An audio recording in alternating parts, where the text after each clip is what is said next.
Alors, bonjour, je vais faire une vidéo cette fois-ci sur les fonctions sinusoïdales.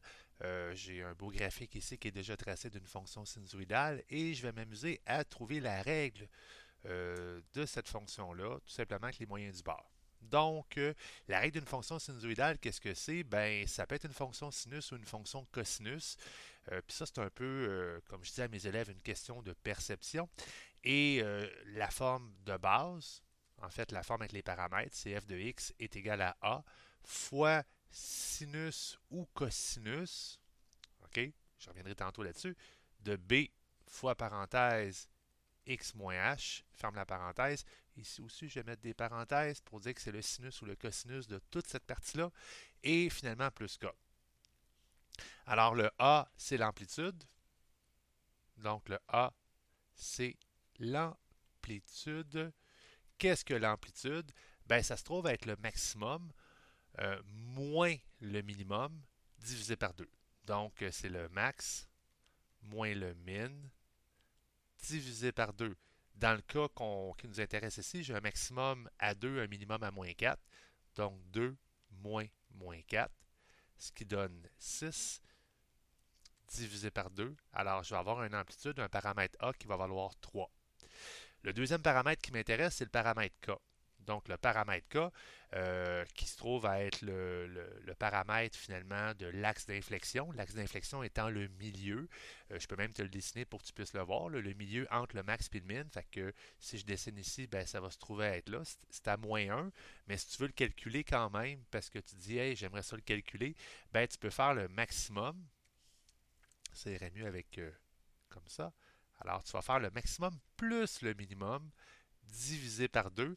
Alors, dans le cas qui nous intéresse, on va avoir 2 plus moins 4 divisé par 2. Donc, 2 plus moins 4 moins 2 divisé par 2 qui donne moins 1. Alors, ça, c'est deux paramètres super importants à trouver au départ. Par la suite, on a la période, qui n'est pas un paramètre comme tel, mais qui est en lien avec le paramètre B.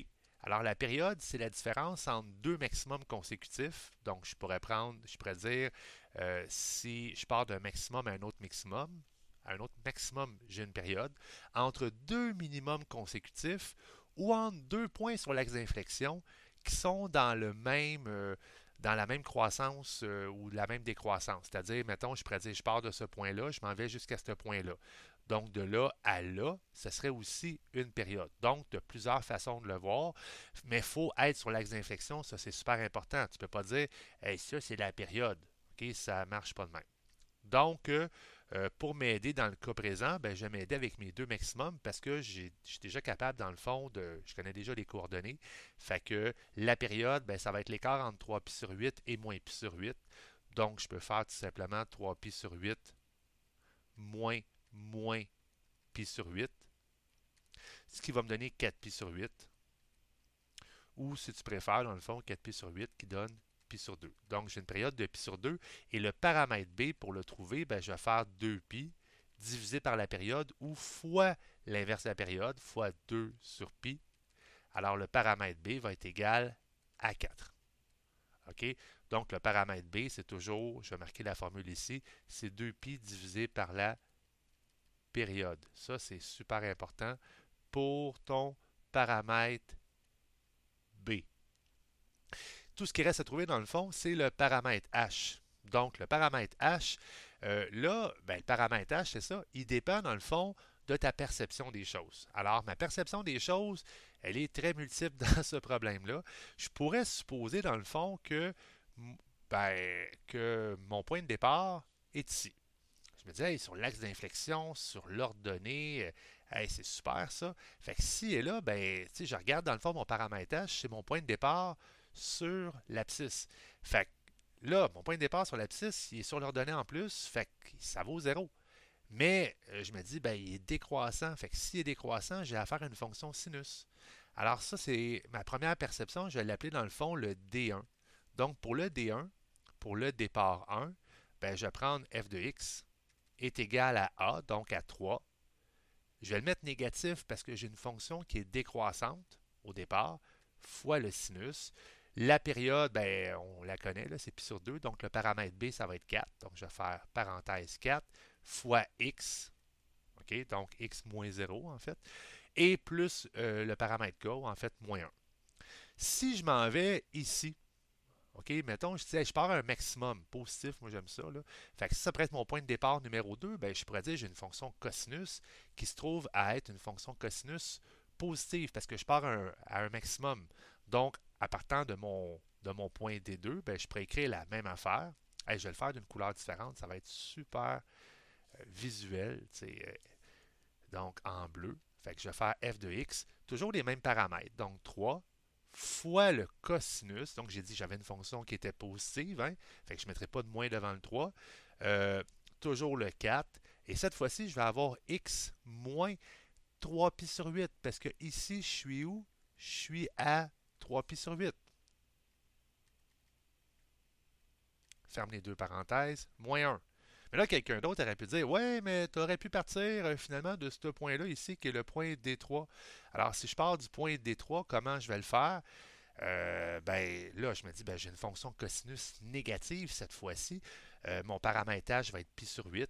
Donc, si je pars de D3, je vais écrire f de x est égal à moins 3 fois le cosinus de parenthèse 4 fois x moins pi sur 8 moins 1. Fait que tu peux noter là-dedans que certains paramètres demeurent pareils tout le temps. Tu sais, le paramètre K plutôt, il demeure toujours pareil. Le A demeure toujours pareil. Le B demeure toujours pareil. Ce qui change là-dedans, c'est ton paramètre H et le signe du paramètre A. Donc, tout est une question de perception. Et tant qu'à faire, on va terminer avec une fonction sinus positive. Je pourrais dire, je pourrais partir dans le fond d'ici, mais là, je ne suis pas trop sûr c'est où. C'est une demi-période, donc techniquement ici, ça devrait être pi sur 4 parce que j'ai vraiment pas gradué mon plan cartésien de la super bonne façon.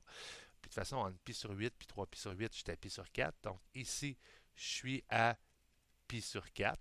Donc, je pourrais dire que ce serait dans le fond mon D4. Alors, D4, juste dérouler un peu le rebord. Là. Alors, le D4, j'écrirais f de x est égal à 3 sinus, parce que là, je suis croissant, fois parenthèse 4, fois x moins pi sur 4, ferme les deux parenthèses, moins 1. Et voilà, je viens donc de trouver la règle, ou plutôt les règles, d'une fonction sinusoïdale. Puis là, j'en ai trouvé juste 4. OK, mais il en existe une infinité. Fait que tout est une question de où tu veux démarrer ta fonction. Puis généralement, on essaie toujours de trouver le point qui est le plus proche possible des ordonnées. C'est sûr que moi, je préfère trouver des points qui sont dans les cadrans positifs en abscisse. Mais tu sais, il n'y a pas de convention là-dedans, il n'y a pas de règles claires. Tu pourrais choisir quelque chose d'autre, mais à condition que ça fonctionne. Puis je t'invite à prendre aussi Desmos pour valider tes réponses, pour voir si ça fonctionne bien.